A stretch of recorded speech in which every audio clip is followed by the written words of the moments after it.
Hello friends. Friends, आज फिर एक बार लेकर मैं आई हूँ आपके लिए प्रश्नों की एक सीरीज। और ये प्रश्न बहुत ही इम्पोर्टेंट प्रश्न है। अगर फ्रेंड्स आप मेरे वीडियोस को 2-4 दिन पर रिपीट कर करके देख लेंगे तो आपके कम से कम इतने क्वेश्चन तो बिल्कुल पक्के हो जाएंगे। और अगर ये एग्जाम में आ गए तो आपसे गलत नहीं होंगे। फ्रेंड्स, बस मेरी आपसे एक ही रिक्वेस्ट है कि अगर आपको मेरी वीडियोस पसंद आ रही हैं तो प्लीज़ लाइक दीजिए और मेरे चैनल्स को सब्सक्राइब कर लीजिए। तो आइए फ्रेंड्स, आज का हम पहला क्वेश्चन शुरू करते हैं। तो हमारा पहला क्वेश्चन है, सामाजिक अन्वेषण के क्षेत्र में व्यक्तिगत अध्ययन पद्धति का प्रचलन प्रारंभ करने का श्रेय किसको जाता है? तो friends, this is very important question. व्यक्तिगत अध्ययन पद्धति ये किसने शुरू की थी फ्रेंड्स? तो वो है फ्रेडरिक लिपले।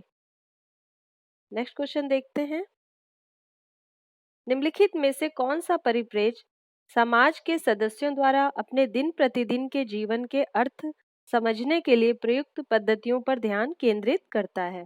तो जो दिन प्रतिदिन की व्यक्तियों की एक्टिविटीज है उनके माध्यम से अध्ययन किया जाता है, तो वो कौन सी पद्धति में? निर्जाति प्रणाली विज्ञान या निर्जाति पद्धति शास्त्र।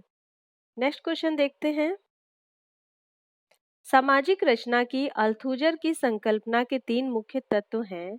सामाजिक रचना में फ्रेंड्स अल्थुजर ने जो 3 तत्व बताए हैं वो कौन कौन से हैं हम देख लेते हैं। ये भी बहुत इंपॉर्टेंट है फ्रेंड्स, ये आपको बिल्कुल याद करके रखना है। पहला हो गया अर्थव्यवस्था, दूसरा राज व्यवस्था और तीसरा विचारधारा। तो ये फ्रेंड्स 3 तत्व उन्होंने बताए थे। कौन कौन से? अर्थव्यवस्था, राज व्यवस्था और विचारधारा। आइए अगला क्वेश्चन देखते हैं। देखिए हमारा अगला क्वेश्चन है, निम्नलिखित में से कौन वो प्रथम समाजशास्त्री थे जिसने श्वेत वस्त्र अपराध या श्वेत वसन अपराध का सुव्यवस्थित रूप से अध्ययन किया है? तो फ्रेंड्स, श्वेत वसन अपराध का जो अध्ययन करते हैं वो है E.H. सदरलैंड। आइए नेक्स्ट क्वेश्चन देखें। देखिए हमारा नेक्स्ट क्वेश्चन है, पुरस्कार और दंड भूमिका प्रत्याशा से संबंधित हैं। पुरस्कार और दंड भूमिका प्रत्याशा से संबंधित हैं, तो वो आ जाएगा संस्वीकृति। संस्वीकृति, option number D. Next question देखिए, सामाजिक संरचना के अपने सिद्धांत में किसने भूमिका का वर्गीकरण मूलभूत, पर्याप्ततः प्रासंगिक और परिधीय के रूप में किया है? तो फ्रेंड्स, ये क्वेश्चन बहुत इंपॉर्टेंट है। सामाजिक संरचना में किसने अपने सिद्धांत में भूमिका का जो वर्गीकरण है वो 3 भागों में किया है, मूलभूत, पर्याप्तता, प्रासंगिक और परिधीय। तो ये वर्गीकरण किया है फ्रेंड SF नॉडेल ने। अगला क्वेश्चन देखिए, निम्नलिखित में से किसने तुलनात्मक विधि नामक मानव शास्त्र के एक रूपांतर का समर्थन किया है? तो तुलनात्मक विधि का प्रयोग मानव शास्त्र में जो करते हैं वो है friends AR Radcliffe Brown. Next question, प्रयोगात्मक अभिकल्प वाला अध्ययन। प्रयोगात्मक अभिकल्प वाला अध्ययन विरल होता है परंतु सामाजिक विज्ञान शोध में संभव है। तो प्रयोगात्मक अभिकल्प वाला जो अध्ययन है वो विरल होता है परंतु सामाजिक विज्ञान शोध में संभव है। नेक्स्ट क्वेश्चन देखते हैं। यहाँ पे फ्रेंड्स कुछ बुक्स दी हैं और उनके राइटर हैं, हमें सुमेलित करना है। तो आइए सुमेलित करते हैं। Presentation of self in everyday life. तो ये जो बुक है friends, presentation of self in everyday life, वो लिखी है इरविंग गॉफमैन ने। The social construction of reality, the social construction of reality लिखी है पीटर बर्गर ने। The phenomenology of the social world, तो फेनोमेनोलॉजी घटना क्रिया विज्ञान से किसका नाम जुड़ा है? तो वो है अल्फ्रेड शुड्ज। स्टडीज इन एथनोमेथोडोलॉजी, निर्जाति पद्धति शास्त्र से किसका नाम जुड़ा है? वो है हेरोल्ड गारफिंकल। आइए नेक्स्ट क्वेश्चन देखते हैं। यहाँ पे फ्रेंड्स कुछ आंदोलन के प्रकार दिए हैं और आंदोलन के नाम दिए हैं। तो हमें बताना है कि कौन सा आंदोलन किस प्रकार का है। तो निर्जातीय, तो इसमें से निर्जातीय आंदोलन कौन सा था? तो वो था बिरसा मुंडा आंदोलन। सुधारवादी आंदोलन कौन सा था फ्रेंड्स? तो वो था भगत आंदोलन। अलगाववादी आंदोलन कौन सा था? तो वो था नागा आंदोलन। और उपराष्ट्रवादी आंदोलन कौन सा था? तो वो था झारखंड आंदोलन। नेक्स्ट क्वेश्चन देखते हैं हम, जो कथन और कारण से संबंधित है। क्षेत्रीय, निर्जातीय और धार्मिक असामंजस्य राष्ट्र निर्माण में बाधा पहुंचाते हैं। तो बिल्कुल पहुंचाते हैं फ्रेंड्स, ये कारण राष्ट्र निर्माण में बाधा पहुंचाने का काम करते हैं। आर है, राजनैतिक अभिजात्य वर्ग की रुचि वोट बैंक बनाने के लिए असामंजस्य पैदा करने में होती है। तो बिल्कुल फ्रेंड्स, इन्हीं के आधार पर वो क्या करते हैं, क्षेत्रीय, निर्जातीय और धार्मिक असमानताओं के आधार पर वो जो है अपना वोट बैंक साधते हैं। तो इसका मतलब कि कथन और कारण दोनों सही है और ए आर की सही व्याख्या कर रहा है। तो यहाँ पे friends A option is right option. Next question देखते हैं हम,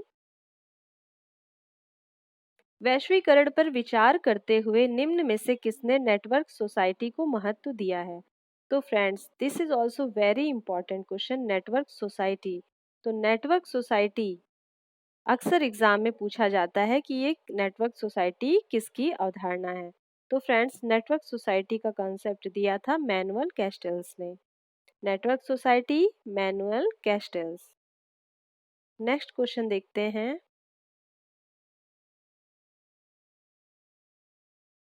एक औद्योगिक समाज में आत्महत्या की दर कृषक समाज की तुलना में काफी अधिक होती है। तो फ्रेंड्स बिल्कुल राइट है, जो औद्योगिक समाज है वहां पर आत्महत्या की दर कृषक समाज से ज्यादा होगी। नेक्स्ट है, श्रम विभाजन में बढ़ोतरी के साथ व्यक्ति की स्वायत्तता बढ़ती है। तो ये भी राइट है फ्रेंड्स, लेकिन श्रम विभाजन की बढ़ोतरी से व्यक्ति की स्वतंत्रता तो बढ़ती है, लेकिन यहाँ पर आत्महत्या का कोई रिलेशन इससे नजर नहीं आ रहा है। तो फ्रेंड्स ये दोनों सही है, लेकिन ए आर की सही व्याख्या नहीं है। अगला क्वेश्चन देखते हैं।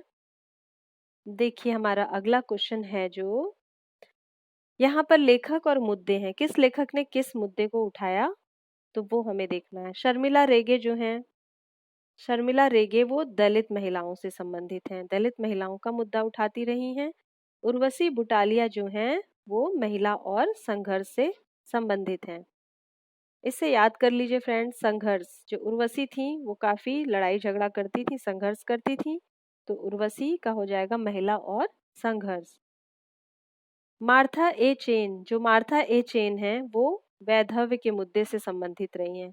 ये भी अक्सर आता है, मार्था नाम ही याद कर लीजिए, मार्था जो हैं वो वैधव्य, विधवाओं के बारे में लिखती हैं। बीना अग्रवाल जो है वो लिंग और भूमि अधिकार से संबंधित रही हैं। तो फ्रेंड्स एक बार फिर से देख लीजिए, शर्मिला रेगे वो संबंधित हैं किससे फ्रेंड्स? शर्मिला रेगे दलित महिलाओं से। उर्वशी बुटालिया संबंधित हैं महिला और संघर्ष से। मार्था ए चेन वो संबंधित हैं वैधव्य से। बीना अग्रवाल लिंग और भूमि अधिकार से। आइए नेक्स्ट क्वेश्चन देखें हम। निम्नलिखित में से किसका ये कथन है कि मनुष्य का अनोखापन उसकी संस्कृति के आधिपत्य में निहित होता है? फ्रेंड्स ये क्वेश्चन नेट में 2-3 बार रिपीट हो चुका है, तो ये क्वेश्चन आप देखिए बहुत ही इम्पोर्टेंट है। मनुष्य का अनोखापन उसकी संस्कृति के आधिपत्य में निहित होता है। तो फ्रेंड्स ये बोला था किंग्सले डेविस ने। Option number D is right. Next question देखिए, ये टिप्पणी किसकी है कि समाज में प्रत्येक व्यक्ति की अपरिहार्य रूप से अनेक परिस्थिति होती है और इनमें से प्रत्येक परिस्थिति से जुड़ी एक भूमिका होती है? तो ये कथन किसका है फ्रेंड्स? ये है रॉल्फ लिंटन का। नेक्स्ट क्वेश्चन देखते हैं हम। पियरे बोर्डियू का सैद्धांतिक परिप्रेक्ष्य पूंजी की अवधारणा का प्रयोग करता है, निम्नलिखित में से कौन उसकी अवधारणा का भाग नहीं है? तो फ्रेंड्स ये कल की सीरीज में भी आया हुआ क्वेश्चन है। जिसमें मैंने आपको बताया था कि उन्होंने राजनीतिक पूंजी जैसी बात नहीं की थी, उन्होंने आर्थिक पूंजी, सामाजिक पूंजी और सांस्कृतिक पूंजी की बात की थी। तो यहाँ पर option number B is correct. आइए नेक्स्ट क्वेश्चन देखें। यहाँ पर कुछ बुक्स दी हैं और उनके लेखक के नाम हैं। तो पहली बुक है the theory of social structure. The theory of social structure बहुत ही फेमस बुक है और एग्जाम में तो ये पता नहीं क्यों अक्सर देखने को मिलती है। The theory of social structure लिखी है नॉडेल ने। सेकंड बुक है social theory and the social structure, जो लिखी है मर्टन ने। Structure and function in primitive society, तो ये लिखी है रैडक्लिफ ब्राउन ने। और स्ट्रक्चरल एंथ्रोपोलॉजी जो लिखी है लेवी स्ट्रॉस ने।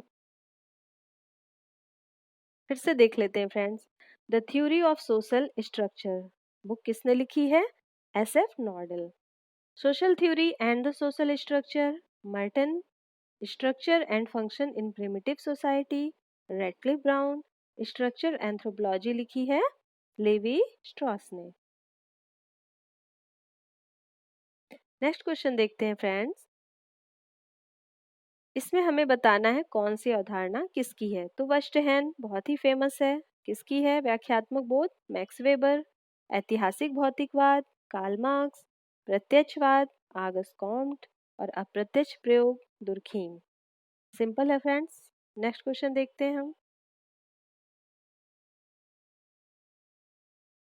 नेक्स्ट क्वेश्चन है कि सामाजिक शोध में विश्वसनीयता में सम्मिलित होता है, क्या क्या सम्मिलित होता है? तो पहला है संग्रहित आंकड़ों की विश्वसनीयता, बिल्कुल सम्मिलित होता है। सेकंड है आंकड़ों के संग्रह के लिए प्रयुक्त परीक्षण या माप, ये भी राइट है। एंड डी वो माप जो दोहराए जाने पर भी वही परिणाम देता है, बिल्कुल सही बात है, क्योंकि शोध तभी सही माना जाएगा जब बार बार वही परिणाम सामने आएंगे। तो option number D is correct. Next question है the social construction of reality नामक पुस्तक किसकी है फ्रेंड्स? ये बुक भी बहुत ज़्यादा एग्जाम में रिपीट होती है। The social construction of reality नामक बुक है पीटर बर्गर और टी लकमैन की। Next question. अलेक्जेंडर के अनुसार निम्नलिखित में से कौन सी संरचनात्मक प्रकार्यवाद से संबंधित समस्या नहीं है जिससे नौ प्रकार्यवाद को निपटने की आवश्यकता है? तो जो अलेक्जेंडर हैं वो नौ प्रकार्यवाद से जुड़े हैं और वो किस समस्या को नौ प्रकार्यवाद की मतलब नहीं मानते कि जो है उससे नौ प्रकार्यवाद को निपटना होगा। वो कौन सी समस्या जो संरचनात्मक प्रकार्यवाद से संबंधित नहीं मानते? तो फ्रेंड्स वो है बहुआयामवाद। नेक्स्ट है क्वेश्चन। निम्नलिखित में से किनका अध्ययन सुरजीत सिन्हा के द्वारा किया गया है? तो फ्रेंड्स ये चार जनजातियों में से कौन सी ऐसी दो जनजातियां हैं जिनका अध्ययन सुरजीत सिन्हा द्वारा किया गया है? तो पहला है भूमिज जनजाति और दूसरा है मारिया गोंड, यानी कि ए और डी, सी ऑप्शन सही हो जाएगा। भूमिज और मारिया गोंड का अध्ययन सुरजीत सिन्हा ने किया था। तो फ्रेंड्स ये थे आज के कुछ इम्पोर्टेंट क्वेश्चन जो मैं आपके लिए लेकर आई। फ्रेंड्स इसीलिए मैं रोज इस तरह से आपके लिए इम्पोर्टेंट क्वेश्चंस लाती रहूँगी। फ्रेंड्स आप मेरे चैनल को प्लीज़ सब्सक्राइब कर लीजिए। Okay friends, bye bye.